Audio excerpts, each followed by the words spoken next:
Shortly before midnight on November 11th, 2022, a police officer on routine patrol in Sanford, Florida, noticed a gray Nissan sitting inside Coastline Park. The engine was still running. Every window was closed except the one on the driver's side.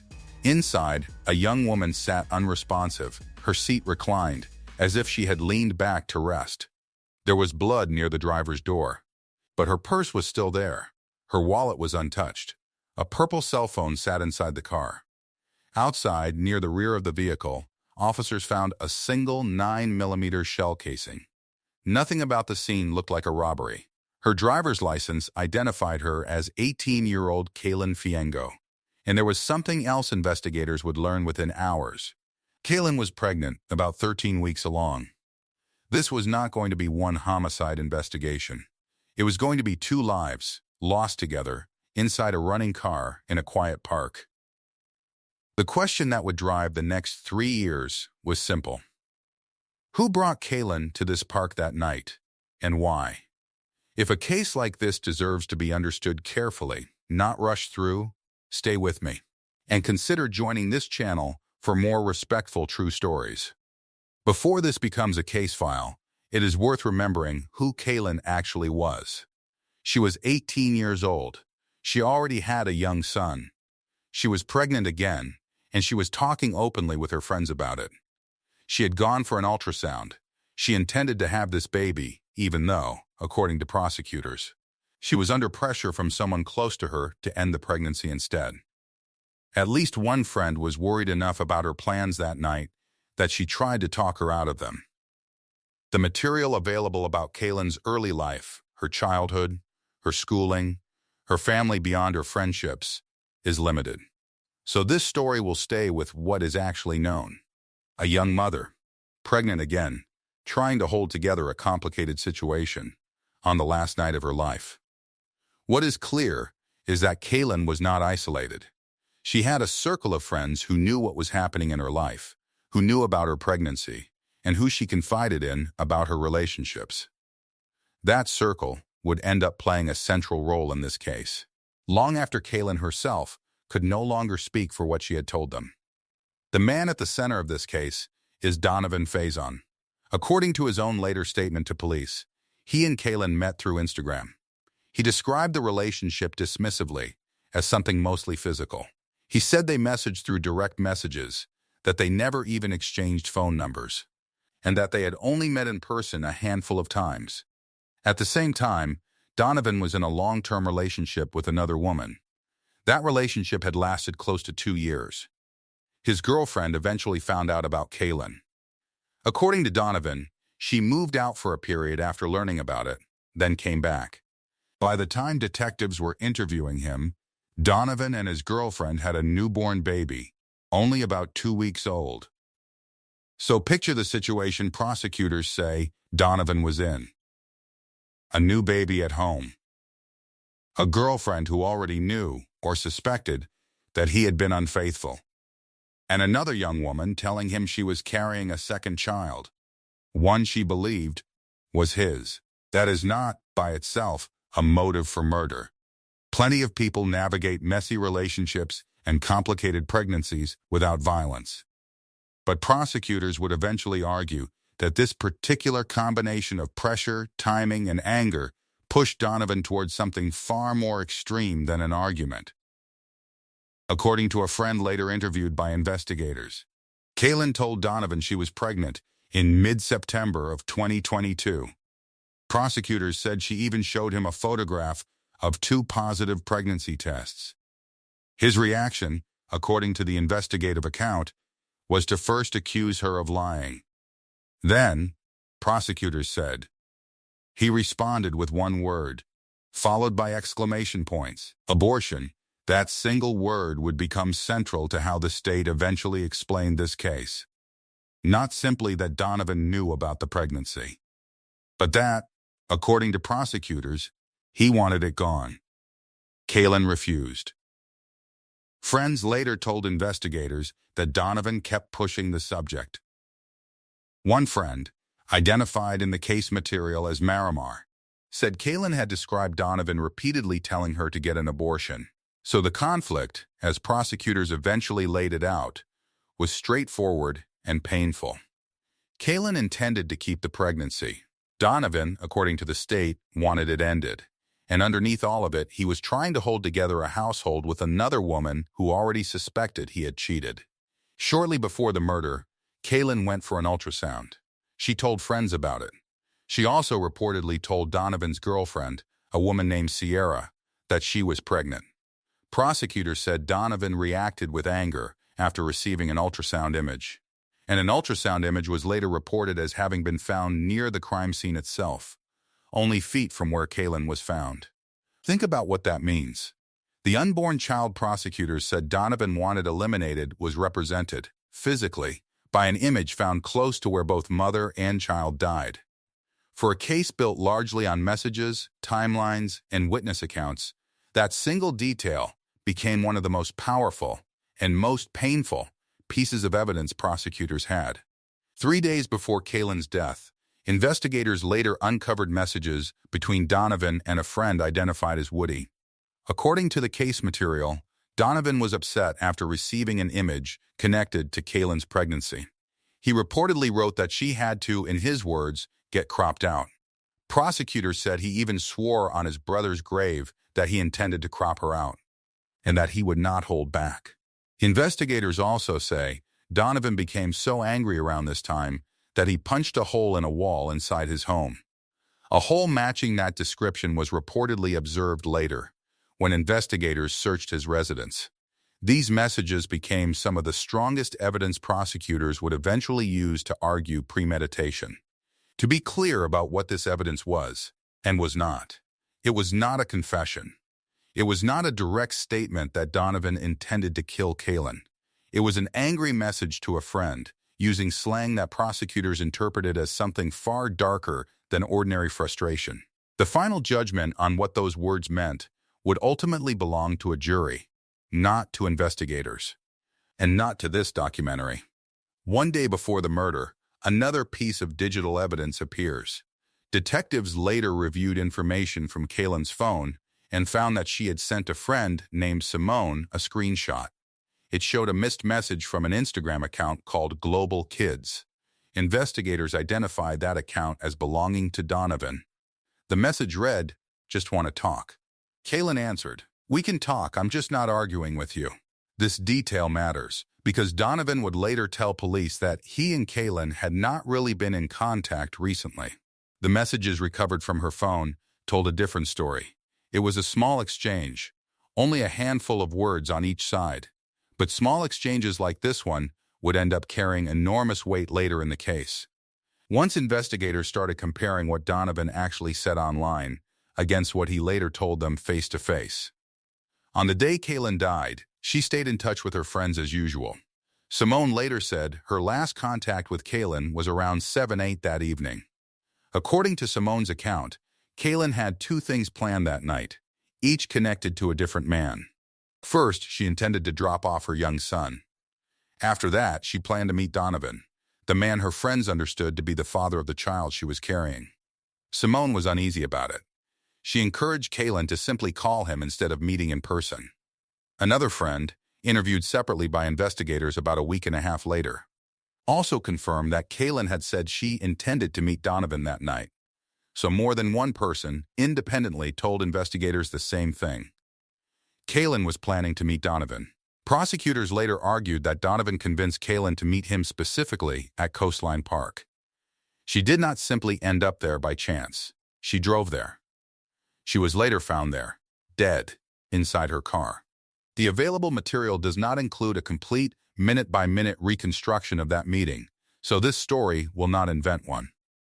What the state's case argued was that Kaylin met Donovan at that park, and that she was shot in the head there, killing her and her unborn child. The scene itself supported the idea that this was not a robbery. Her belongings were untouched. Her purse remained. Her wallet remained.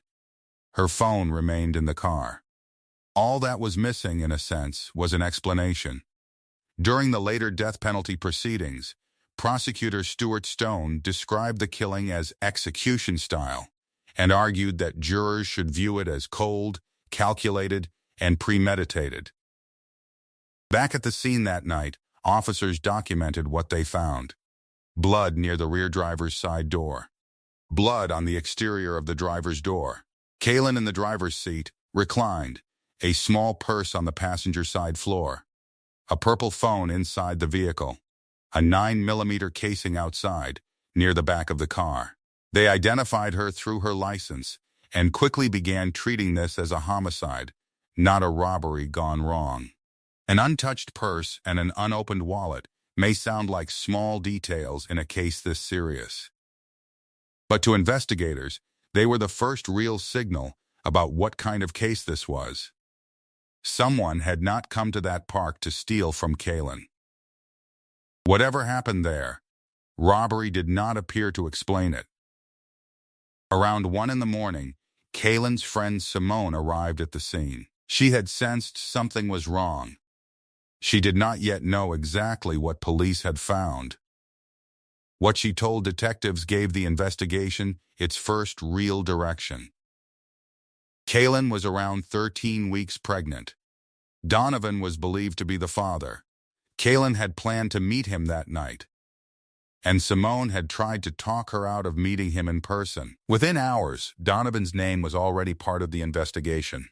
In the days that followed, detectives worked through Kaylin's digital life, her phone, her Instagram account, her iCloud data, the screenshots she had sent to friends, her conversations about the pregnancy. The Global Kids account in particular became an important thread once investigators connected it to Donovan. 5 days after Kaylin's death, detectives went to Donovan's apartment. He seemed to already understand why they were there. When asked why he thought police wanted to speak with him, he said people had been mentioning his name in connection with, in his words, the girl found in the park. This first conversation was voluntary. He was not arrested. Detectives simply wanted to hear his side of things. During that interview, Donovan acknowledged knowing Kaylin and described a casual sexual relationship. He said they met through Instagram, communicated only by direct message, never exchanged phone numbers, and had met in person only a couple of times. He said he had another girlfriend, that she found out about Kaylin, and that this caused serious problems at home. He minimized the relationship at almost every turn. When detectives asked when he had last seen or spoken to Kaylin, his answers shifted. Maybe a couple of weeks earlier, maybe a month, possibly early October. He gave the impression that things between them had ended, quietly and on decent terms, well before November. That impression would not survive contact with the digital evidence. Detectives asked whether he knew Kaylin was pregnant. He said yes, but questioned whether the baby was actually his, saying Kaylin had given him conflicting answers about that herself. He described himself as relatively unbothered by the situation. When asked if he had said anything about the pregnancy, he admitted mentioning abortion, but downplayed how serious that conversation had been. According to him, if she went ahead and had the baby, then she had the baby. That casual framing stood in sharp contrast to the messages prosecutors would later present at trial. Investigators asked directly about Coastline Park. Donovan denied any plan to meet Kaylin there. He said there had been no such conversation, that he had not seen her that night, and that he had not set foot in that park since he was a child. This was a direct contradiction. Kaylin's friends were telling investigators she planned to meet him. Donovan was telling investigators no meeting had ever been arranged. He also gave an alibi for that night. He said he worked earlier in the day, then went to his mother's house, staying until roughly 8 or 8:30 in the evening. After that, he said he went home. His girlfriend later went out with a friend, and he stayed behind caring for their newborn baby. He said both his mother and his girlfriend could confirm where he had been. The material available does not include a full account of how prosecutors later tested or challenged that alibi at trial. So this documentary will not fill in that gap. Detectives also asked whether Donovan owned any firearms. He said no, that the closest thing he had ever had was a BB gun, and that his girlfriend did not own weapons either. The available material does not establish that a specific murder weapon was ever recovered and traced back to him, so that detail will remain open here as well. One of the most striking moments in that interview came when detectives asked to see his recent messages with Kaylin. he could not produce them. He said he had deleted them, partly, he claimed, because of the tension they had caused with his girlfriend. He said there were no photos of Kaylin on his phone at all. Detectives told him plainly that they had Kaylin's phone and could examine her side of every conversation independently. Even knowing that, Donovan continued to insist investigators would not find recent messages between them. They would. As detectives kept working, contradiction after contradiction surfaced. Donovan said their contact had basically ended by early October. The recovered records showed communication much closer to the night Kaylin died. Donovan said no meeting had been planned for November 11th. Multiple friends said Kaylin told them otherwise. Donovan downplayed his reaction to the pregnancy. The messages investigators later recovered told a far angrier story. Each of these contradictions, on its own, might have meant very little.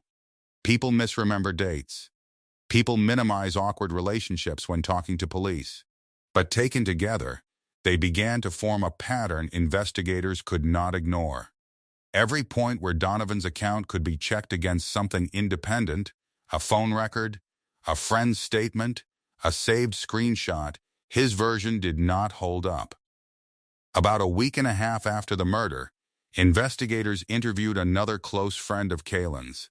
She reportedly confirmed the same core details: that Kaylin had told Donovan in September she was pregnant with his child, that he had responded by pushing for an abortion, and that on the day she died, Kaylin had said she was going to meet him. In December of that year, detectives pulled reports from Donovan's own phone. What they found were the messages from November 8th, the ones sent to his friend Woody, the language about getting Kaylin cropped out, the reference to his brother's grave. Investigators connected this anger to the hole they had already observed in the wall of his home. To prosecutors, these were not throwaway words. They were evidence of a mindset formed days before Kaylin was killed.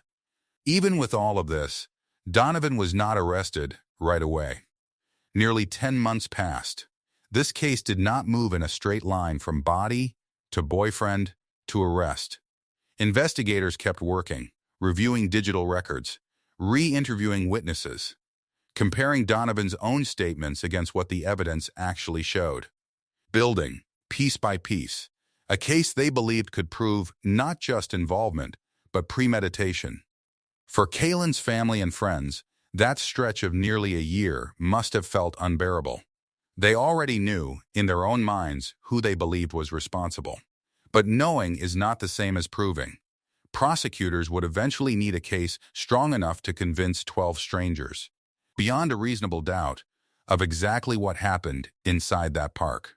Building that case took time neither investigators nor anyone waiting for answers could rush. On August 29, 2023, Donovan Faison was arrested. He was initially charged with 2 felony homicide counts, one for Kaylin and one for her unborn child. Those charges would later be structured around a much more serious accusation: first-degree premeditated murder. The prosecution's theory, once assembled, followed a clear line. Donovan was involved with Kaylin while living with another woman. Kaylin became pregnant and told him the child was his. He wanted her to end the pregnancy. She refused. That refusal, prosecutors argued, threatened to blow up his existing relationship at the worst possible time, just after the birth of his own newborn. His anger grew. He sent messages talking about cropping her out. Then, according to the state, he reconnected with her, arranged to meet her at Coastline Park, and shot her there. Her untouched belongings, prosecutors argued, ruled out robbery as an explanation. And his own statements to police, once compared against the digital record, did not hold up. This was the theory prosecutors carried into the courtroom. It rested less on a single dramatic piece of evidence and more on the accumulation of many smaller ones. A message here, a screenshot there, a contradiction between what Donovan told police and what his own phone eventually revealed. Whether that accumulation was enough would ultimately be decided by 12 jurors in Seminole County. Almost 3 years after Kaylin's death, in October of 2025, Donovan Faison stood trial in Seminole County, Florida, He was 23 years old by then. Prosecutors built their case around the same elements they had spent years assembling: the pregnancy, the pressure to abort it, the messages about cropping her out, the planned meeting, the contradictions in his police interview, and the physical facts of the scene itself. The available material does not include a full account of the defense's case at trial. So this story will not attempt to reconstruct arguments that were not supplied. On October 28, 2025, the jury returned its verdict. Guilty. Guilty of first-degree, premeditated murder with a firearm. Guilty of killing an unborn child by injury to the mother. Guilty of burglary of a conveyance involving an assault or battery with a firearm while inflicting death. Unlike earlier in this story, that word can now be used plainly. Donovan Faison was convicted. The case then moved into its penalty phase. Prosecutors argued that the killing had been cold, calculated, and premeditated, and pushed for the harshest possible sentence. Prosecutor Stuart Stone again described it as an execution-style killing. On October 30th, 2025, the jury voted 11 in favor of death, 1 against. They recommended the death penalty. That vote is not a formality. Florida law requires the jury itself to weigh the case a second time, separately from the question of guilt, before a judge can consider imposing the harshest possible sentence. 11 of 12 jurors concluded that this crime warranted it. On December 5, 2025, a judge formally sentenced Donovan Faison to death. Records later placed him at Union Correctional Institution in Rayford, Florida. There is still a great deal this case does not publicly answer. The exact time Kaylin was shot. The complete autopsy findings. Whether the murder weapon itself was ever physically recovered. The full picture of cell tower or surveillance evidence. The complete defense strategy at trial. None of that has been supplied here, and none of it should be guessed at. Those unanswered details do not weaken what the case did establish. They are simply the boundary of what has been made public so far, and this documentary will not fill that boundary in with guesswork. What is established, clearly and now legally, is this.